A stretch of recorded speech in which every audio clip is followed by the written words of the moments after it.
Hello guys, welcome to my channel. നമ്മൾ നായക്കൂറ പൊള്ളിച്ചയാണ്. എൻ്റെ ചാനൽ ആദ്യമായിട്ട് ആരെങ്കിലും കാണുന്നുണ്ടെങ്കിൽ ഒന്ന് സബ്സ്ക്രൈബ് ചെയ്യണേ.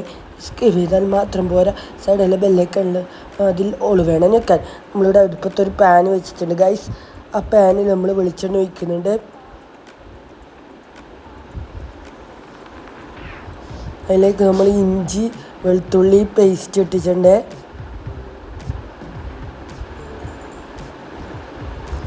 ഇപ്പുറം നമ്മളൊരു പാൻ വെച്ചിട്ടുണ്ട്. ആ പാനിൽ നമ്മൾ മീൻ വെക്കുന്നുണ്ട്, മീൻ പൊരിക്കാൻ വെക്കുന്നുണ്ട് ഗായ്സ്. അയക്കൂറ മീനാണ്. നമ്മൾ അയക്കൂറനെ മുഴുവനും പൊരിക്കാൻ വെച്ചിട്ടുണ്ട്.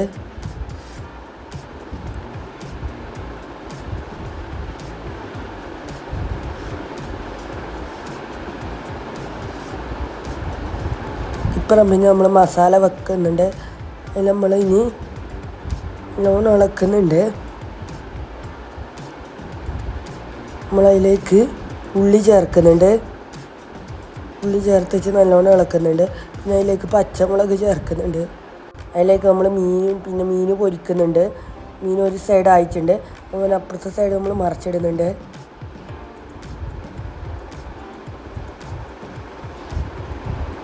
നമ്മളതിൽ തേങ്ങാക്കൊട്ടും കാഷ്യൂ എല്ലാം ഇട്ടിട്ടുണ്ട്.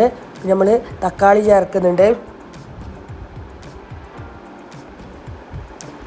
അതിൽ പാകത്തിന് മഞ്ഞൾപ്പൊടി ചേർക്കുന്നുണ്ട്. കരിയാപ്പിലയും നമ്മൾ ചേർത്തിട്ടുണ്ട്. പിന്നെ അതിലേക്ക് നമ്മൾ മുളക് പൊടി ചേർക്കുന്നുണ്ട്, മല്ലിപ്പൊടി, ആവശ്യത്തിന് ഉപ്പ് എല്ലാം ഇട്ടിട്ട് നമ്മൾ നല്ലോണം മിക്സ് ആക്കുന്നുണ്ട്.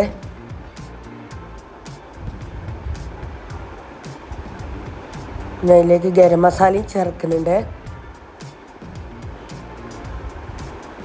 നമുക്കിതിൽ ചിക്കൻ ചെയ്യാം, അയില ചെയ്യാം, ചെമ്മീൻ ചെയ്യാം, മുട്ട ചെയ്യാം, എല്ലാം ചെയ്യാം. നമ്മൾ അതിലേക്ക് തേങ്ങാപ്പാൽ ഒഴിക്കുന്നുണ്ട്.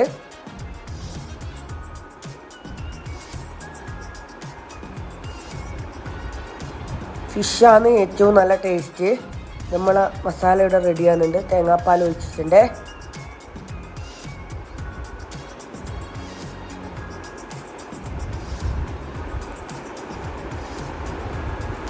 നമ്മൾ മസാല വറ്റിക്കാൻ വേണ്ടി വെച്ചിട്ടുണ്ട്. നല്ലോണം വറ്റണം ഗൈസ്. അങ്ങനെ നമ്മൾ വാഴ ഇലയെല്ലാം കഴുകുന്നുണ്ട്.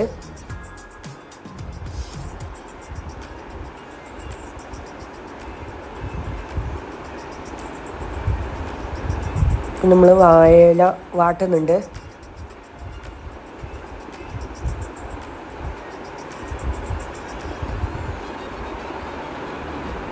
ഇനി നമ്മൾ സെറ്റാക്കാനാണ് പോകുന്നത്. ആദ്യം നമ്മൾ മസാല വെക്കുന്നുണ്ട്, പിന്നെ ഫിഷ് വെക്കുന്നുണ്ട്. അതിലേക്ക് ഉള്ളി, തക്കാളി, പിന്നെ വീണ്ടും മസാല വെക്കുന്നുണ്ട്. നമ്മൾ കെട്ടുന്നുണ്ട് വാഴയില.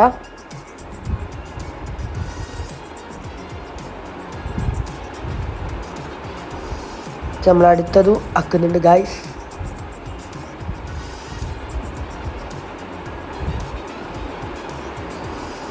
അങ്ങനെ നമ്മൾ മുഴുവനും ഇങ്ങനെ ഇലയിൽ മടക്കി വെച്ചിട്ടുണ്ട്. നമ്മൾ ആ മീൻ വെച്ച പാനിൽ തന്നെ വെളിച്ചെണ്ണ വെച്ചിട്ട് നമ്മൾ പൊള്ളിച്ചെടുക്കുന്നുണ്ട്. അങ്ങനെ നമ്മൾ അടിപൊളി ടേസ്റ്റി ആയിട്ടുള്ള അയക്കൂറ പൊള്ളിച്ചത് റെഡി ആയിട്ടുണ്ട്. നമ്മളിത് ചോണ്ടപ്പുറമാണ് കഴിക്കുന്നത്. അങ്ങനെ നമ്മൾ ആ കെട്ട് കഴിക്കുന്നുണ്ട് ഗായ്സ്. ആ കെട്ട് കഴിക്കുമ്പോൾ തന്നെ എന്തൊരു മണായിരുന്നു എന്നറിയാം ഗായ്സ്. നല്ല മണമായിരുന്നു ഗായ്സ്. നല്ല അടിപൊളി ടേസ്റ്റി ആയിരുന്നു. ഓരോ കെട്ട് പൊളിക്കുമ്പോൾ അത്രയും മണമുണ്ട്. നിങ്ങൾ എന്തായാലും ഇത് ട്രൈ ചെയ്താൽ ഫീഡ്ബാക്ക് പറഞ്ഞേ. നല്ലൊരു വീഡിയോ ആയിട്ട് നമുക്ക് വീണ്ടും കാണാം. Okay, by.